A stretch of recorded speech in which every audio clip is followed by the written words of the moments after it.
शराब घोटाला। भारतीय जनता पार्टी ने पिछले 4 साल से इस शब्द का भारतीय राजनीति में खूब इस्तेमाल किया। आज उसमें जो आदेश आया उस पर अभी चर्चा करेंगे। न्यायालय ने, हमारे जस्टिस सिस्टम ने इसमें एक बहुत ऐतिहासिक फैसला दिया है। इसके लिए मैं जुडिशरी का बहुत बहुत धन्यवाद करना चाहता हूं, जज साहब का बहुत बहुत धन्यवाद करना चाहता हूं। आज के इस माहौल में जब सारी संस्थाओं को, सारे अथॉरिटीज को डराया जा रहा है, धमकाया जा रहा है, ऐसे में इतना बड़ा न्याय करने के लिए जज साहब ने वाकई बहुत हिम्मत दिखाई है। मैं उन सभी वकील भाइयों का धन्यवाद करना चाहता हूं जिन्होंने एक एक कदम हम लोगों का साथ दिया, हमारी ये लड़ाई न्यायालय में लड़ी।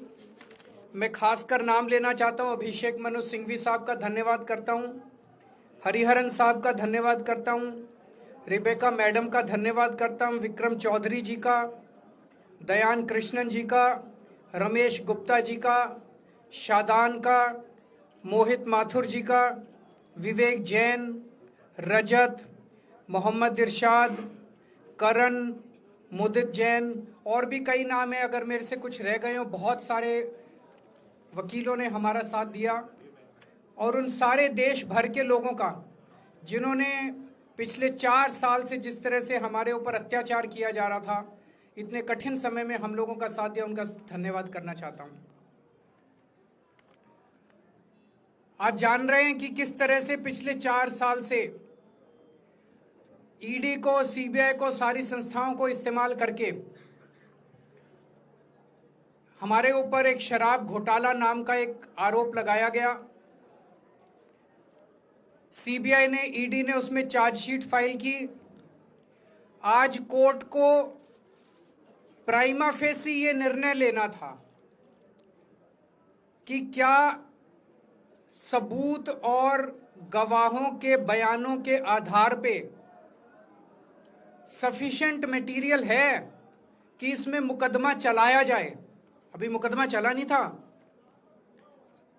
कोर्ट को यह निर्णय लेना था कि क्या मुकदमा चलाने लायक सफिशिएंट मटेरियल है, और कोर्ट ने लगभग 600 पेज के आदेश में सारे सबूतों और सारे गवाहों को मद्देनजर रखते हुए ये कहा है कि इतना भी सबूत नहीं है, इतने भी गवाहों के बयान नहीं है, एक निक्का सा भी सबूत नहीं है कि इसमें मुकदमा तक चलाया जा सके।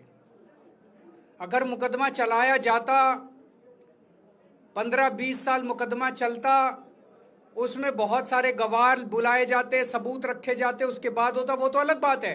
कोर्ट का ये कहना है कि इतना टुच्चा केस है, इतना फर्जी केस है, इतना बेकार केस है, इतना गलत केस है।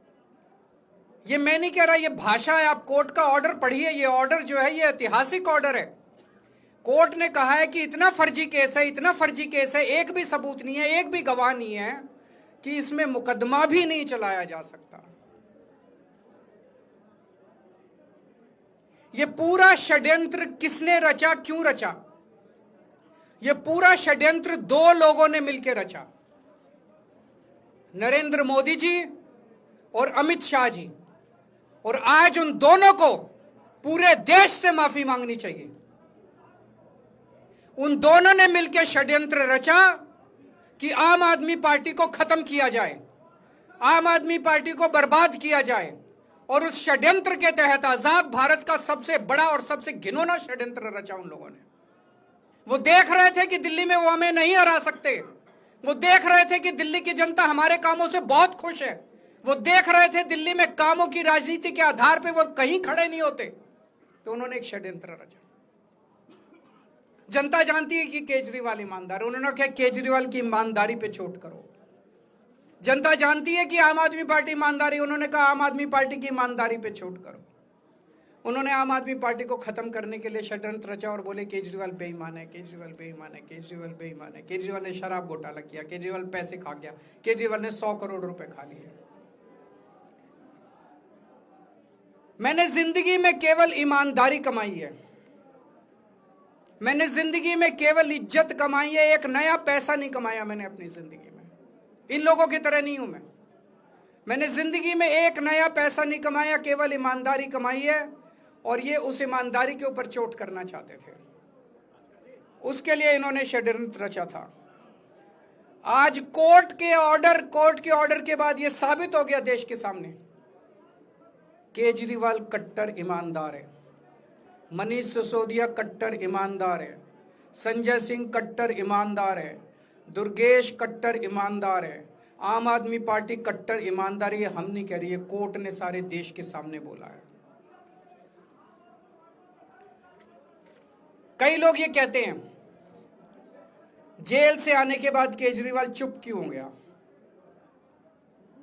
केजरीवाल गायब हो गया, केजरीवाल कहां गया।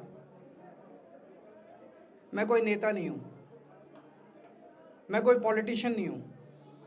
पॉलिटिशियन को फर्क नहीं पड़ता, उनको 4 गाली दे दो, मोटी चमड़ी होती है उनकी।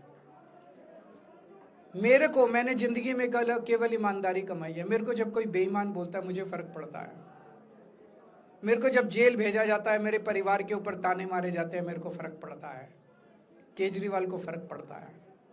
इसलिए मैंने तय किया था कि जब सारे देश के सामने मैं निर्दोष साबित हो जाऊंगा तब तक मैं चुप रहूंगा। आज मेरे दिल से बहुत बड़ा बोझ उतर गया। मैं मोदी जी को कहना चाहता हूं, मोदी जी आपने हमारे ऊपर इतने केस कर लिए, आपने ईडी छोड़ दी, आपने सीबीआई छोड़ दी, आपने पुलिस छोड़ दी, आपने इनकम टैक्स छोड़ दिया हमारे पीछे, आपने जेल भेज दिया हमारे 5 सबसे बड़े नेताओं को। आम आदमी एक समय ऐसा था जब आम आदमी पार्टी के सबसे टॉप के 5 नेता जेल में थे एक साथ। उसके बाद भी केजरीवाल का कुछ नहीं बिगाड़ सके।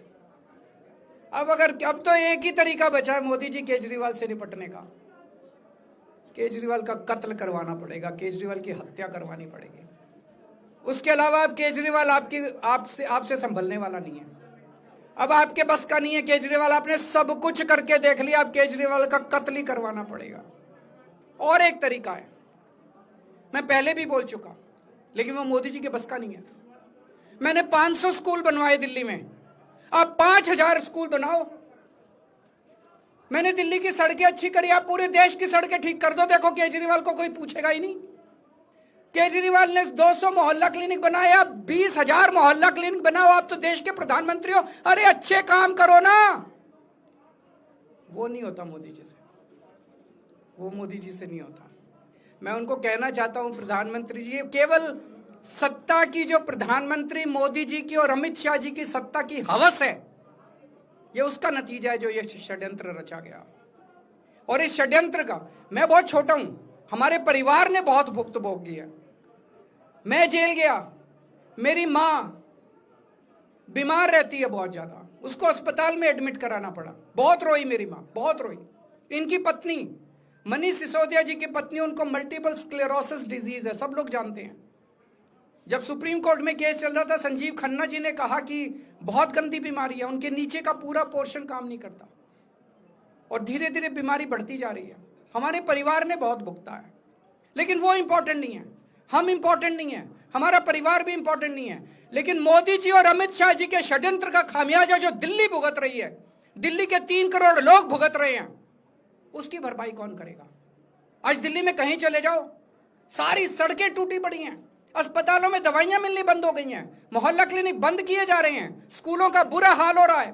पूरे दिल्ली में पोल्यूशन इतना ज्यादा कभी दिल्ली की जनता ने नहीं देखा था। यमुना का बहुत बुरा हाल हो गया है। एक चीज बता जो तो दिल्ली में इन्होंने ठीक करी हो, पूरी दिल्ली का बेड़ा गर्क कर दिया। सबसे बड़ा खामियाजा मोदी जी और अमित शाह जी की सत्ता की हवस, उसका सबसे बड़ा खामियाजा दिल्ली के 3 करोड़ लोगों ने भुगता है। दिल्ली के लोगों से जाके पूछो।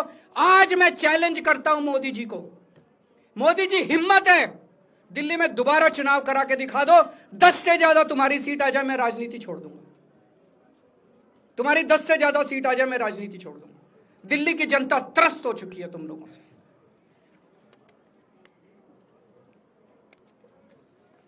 मैं मोदी जी को कहना चाहता हूं, अगर आपने सत्ता हासिल करनी है, कुछ पॉजिटिव काम करके सत्ता हासिल करो। आज देश के सामने इतनी बड़ी बड़ी समस्याएं हैं।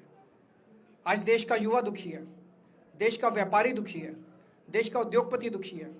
आज अमेरिका हमें आंखें दिखा रहा है। मोदी जी की हिम्मत नहीं है जो ट्रंप के खिलाफ एक शब्द बोल दें। ट्रंप के खिलाफ रोज ट्रंप गालियां देता है मोदी जी को, रोज ट्रंप गालियां देता है भारत को, रोज ट्रंप गालियां देता है हमारे देश को। मोदी जी के हमारा प्रधानमंत्री भीगी बिल्ली बना हुआ है। अरे देश संभालिए ना, आपको हमने देश चलाने को दिया था और आप केजरीवाल में उलझ गए, आप आम आदमी पार्टी में उलझ गए। पॉजिटिव काम करके सत्ता हासिल कीजिए, ये नेगेटिव काम करना बंद कीजिए। अगर आपके कोई एक दो प्रश्न है तो।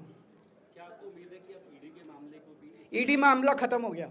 सीबीआई के मामले के बेस पे ईडी था, वो अब फॉर्मेलिटी बची है। हम अगले हफ्ते एप्लीकेशन डालेंगे, ईडी का मामला खत्म हो जाएगा। कांग्रेस कह रही है कि ये बीजेपी ने जो है कांग्रेस को नुकसान पहुंचाने के लिए आपको जो है राहत दिलवा दी है। मैं आपसे पूछना चाहता हूं, केजरीवाल जेल गया, रॉबर्ट वाड्रा जेल गया, संजय सिंह जेल गया, क्या राहुल गांधी जेल गया, मनीष सिसोदिया जेल गया, सोनिया गांधी जी जेल गई?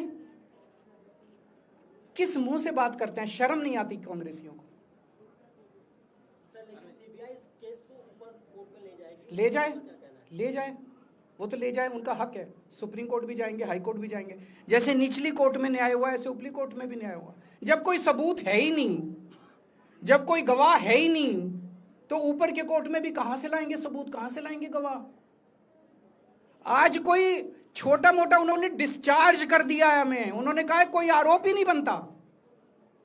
इसके अलावा जो इन्वेस्टिगेटिंग ऑफिसर है, इन्वेस्टिगेटिंग ऑफिसर सीबीआई के ऊपर उन्होंने, कोर्ट ने टिप्पणी की है कि सीबीआई अपने दोषी अधिकारियों के खिलाफ डिसिप्लिनरी एक्शन, कभी ऐसा ऑर्डर देखा है? इसका मतलब कितना फर्जी मुकदमा था कि सीबीआई के अफसरों के खिलाफ डिसिप्लिनरी एक्शन लिया जाएगा। आप कुछ कहना चाहते हैं? सर बीजेपी कह रही है